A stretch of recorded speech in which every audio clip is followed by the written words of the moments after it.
Probably one of the biggest bombs to drop in terms of gaming in the past couple of days has been the fact that Xbox has announced it's going to be in partnership with AMD for multiple devices for multiple years, creating Xbox devices, including the next generation of Xbox. Basically, the quote is, "We're working to ensure that Windows is the number one platform for gaming." So there is a lot to break down here. First and foremost being the fact that with Xbox partnering with AMD, sure, people can say consoles now are basically like PCs in a way, but the thing is that there is no clearer sign of a console being a PC than Xbox partnering with AMD.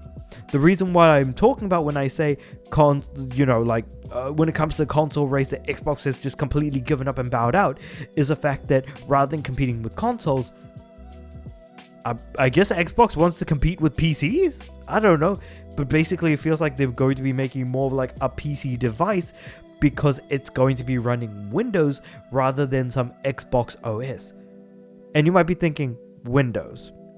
Is Windows good for gaming? And no one's going to know this about me. I use Linux a lot. I do not game on Windows. If I were to play a game, I'm going to play it on console, or if it's available, I'll play it on Linux. But the thing is that Windows has usually been an incredibly bloated operating system. It has a lot of functions and features that are absolutely useless, and I feel like Windows could certainly do without. But the problem is that Microsoft is going to keep feeding you those updates into your version of Windows. So while it's an incredibly bloated and useless operating system for the most part, because of how extremely popular it is, unfortunately, when people make software, they're going to have to make software for Windows no matter what, which is rather unfortunate for what it's worth. And while all of this is going on between Windows and Linux, Mac is just kind of existing in the middle, I suppose. But hey, it is what it is.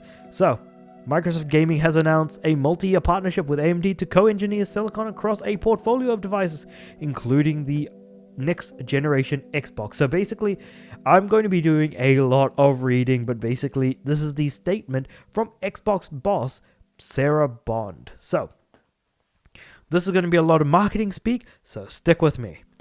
At Xbox, our vision is for you to play games, to play the games you want, with the people you want, anywhere you want. That's why we're investing our next generation hardware lineup across console, handheld, PC, and cloud and accessories.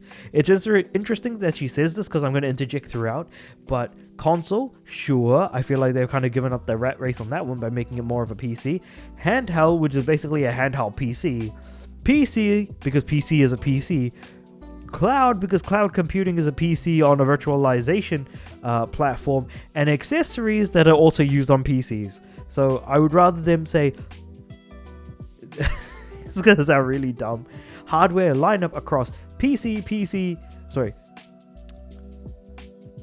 on TV, handheld PC, cloud computing PC, and accessory PC, because why the hell not?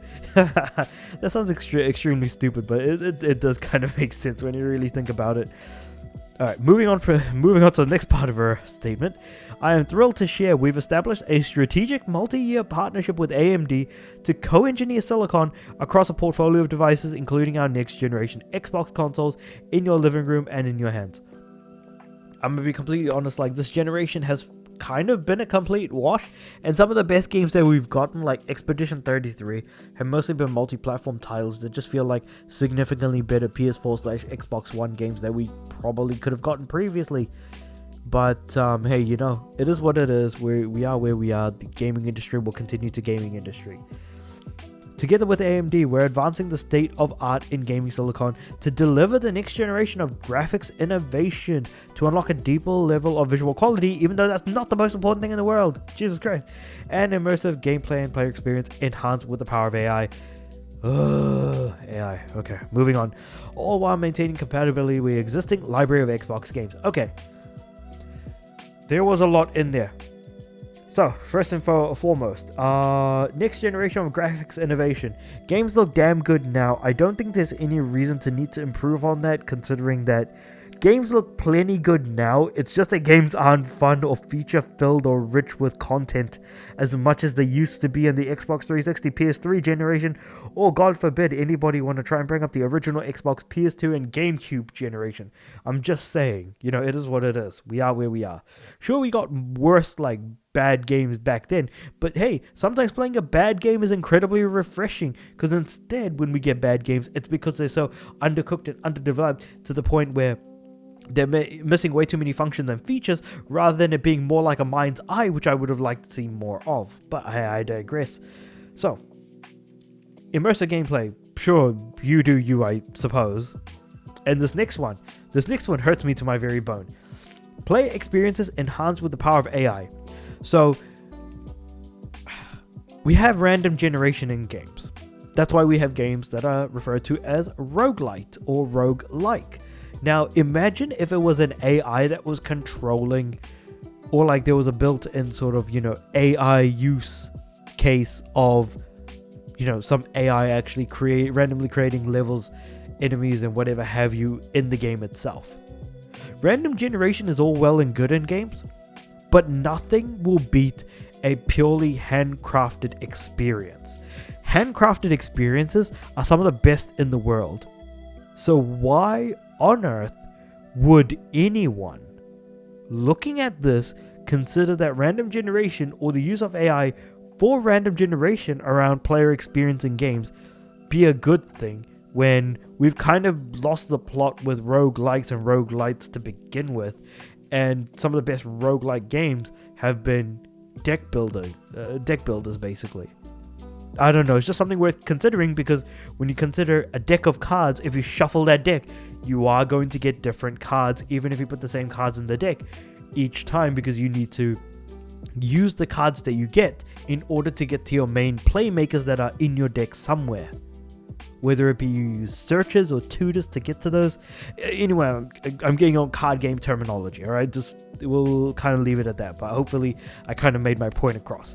All while maintaining the compatibility with existing library of Xbox games. This last statement is one of the things that I think I like the most about everything that's being said.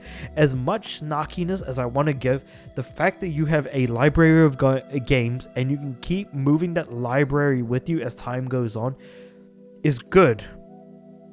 Unfortunately, they shut down the 360 the 360 store, and those games are no longer purchasable moving forward. So you might still have your library of games, but you can't buy more games that were part of that generation previously. So suck on that, everyone who wants an all digital only future. So I feel like I could find something negative in even the most positive of things that Sarah Bond says, because Xbox just has not been in a great place for the most part. I'm just saying. How long have I been recording for? It's been 8 minutes. Holy cow.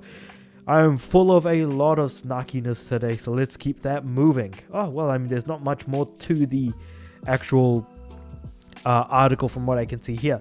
But, moving on. This is all about building you a gaming platform that's always with you. Well, it depends on how much longer Xbox is going to be around, but hey, sure, you know, you can always dream big and then under-deliver later on. So you can play the games across devices anywhere you want, delivering you an Xbox experience not locked to a single store or tied to one device. Oh my god, that is actually a big statement there. I'll get to that in a moment. That's why we're working closely with the Windows team to ensure that the Windows is the #1 platform for gaming.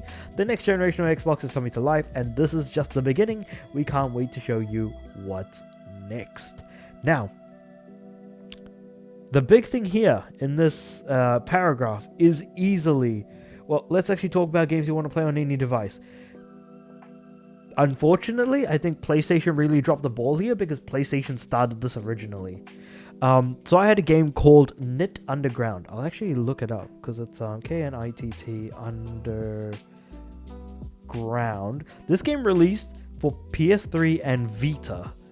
Yeah, so this one right here. Oh, I completely spelled it wrong. I thought it was like an NY. But basically, this game came out on PS3 and Vita alongside, you know, Windows and stuff like that. But basically, it's a side-scrolling sort of platformers type of title. And it's a very good game. A very, very good game. This was the first time I played a game on my Vita transferred my save to like not the cloud necessarily, but like within the game, you can select an option to say upload your save, and then I booted up the PS3 version, and then it gave me an option to download the save so I could continue playing the game. And I thought that that was an absolutely incredible thing.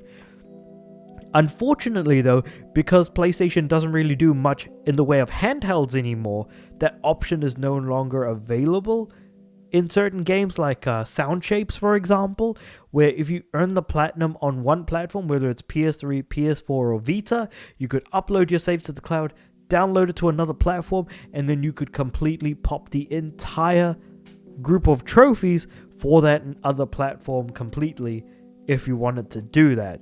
I thought that that was a very interesting idea and very novel. So it's interesting to say, like, you know, talking about Xbox doing this, they seem to be leaning more into it than PlayStation has. So I do genuinely believe that while PlayStation had something good going on during the PS3 era, they could have really kept that going, if I'm being completely honest. But hey, it is what it is, you know? Kind of wish they stuck with it. That being said, though, not being locked to a single store or a single device. A single device is all well and good because they're doing this whole "this is an Xbox" campaign. Not being locked to a single store is another interesting thing altogether. Because if, for whatever reason, you're running Windows on your Xbox, is there a possibility that you could run the Steam store? Is there a possibility that you could run the Epic Games Store? Is there a possibility, and I'm going to be going down this list over and over again, that you could potentially download GOG or Good Old Games? I'm just saying, it would be cool as an idea, but how will it work is an entirely different thing, because games made for PC are usually on PC specifically. The thing is that when it comes to playing PC games with a controller, there's only so many games that have controller support and do controller support well, or the fact that you have to kind of reconfigure your entire control scheme and everything else in between.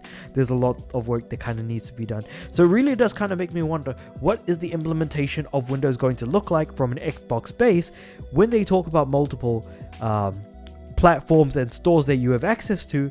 How is that going to work?